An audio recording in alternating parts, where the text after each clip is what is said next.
আসসালামু আলাইকুম। আজকে তোমাদের সাথে শেয়ার করব পাউরুটির এক মজাদার নাস্তা। তো চলো দেরি না করে শুরু করে ফেলি। প্রথমেই নিয়ে নিলাম 2টা পেঁয়াজ, একটি টমেটো, কয়েকটা কাঁচামরিচ এবং ধনিয়া। এবার নিয়ে নিলাম পরিমাণ মতো লবণ, দিয়ে দিলাম সামান্য পরিমাণে হলুদ গুঁড়া, দিয়ে দিলাম সামান্য পরিমাণে জিরা গুঁড়ো। এবার সবগুলো উপকরণ একসাথে ভালোভাবে মিশিয়ে নিব।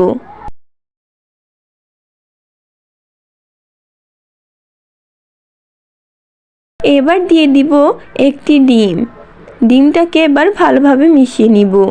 ডিমটাকে মিশানোর পরে এবার দিয়ে দিলাম 3 চামচ দুধের গুঁড়া। এবার এর মধ্যে দিয়ে দিব 1 চামচ পরিমাণে দই।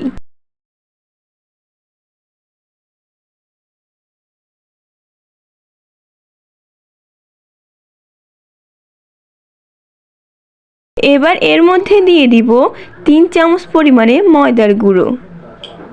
তোমরা চাইলে আটাও ইউজ করতে পারো।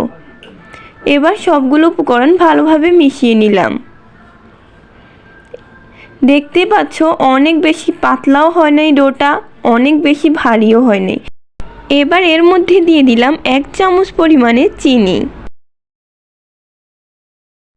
এবার নিয়ে নিলাম 8 পিস পাউরুটি। এগুলোকে মাঝ বরাবর কেটে নিব।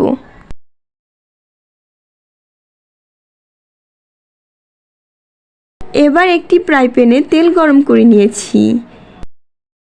এবার ডোর মধ্যে পাউরুটি এপিঠ ওপিঠ ভিজিয়ে নিব, তারপর একটু তেলে ভেজে নিব। সবগুলো পাউরুটি আমি একইভাবে ভেজে নিব।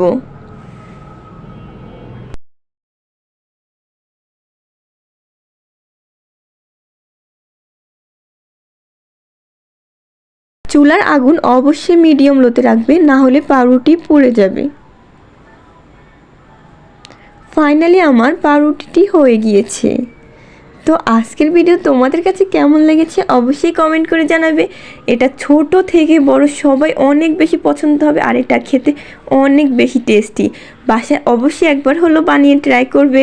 ভালো লাগলে অবশ্যই আমার ভিডিওতে একটি লাইক করবে, আর এরকম নতুন নতুন ভিডিও পেতে আমার চ্যানেলটি সাবস্ক্রাইব করে রাখবে। আল্লাহ হাফেজ।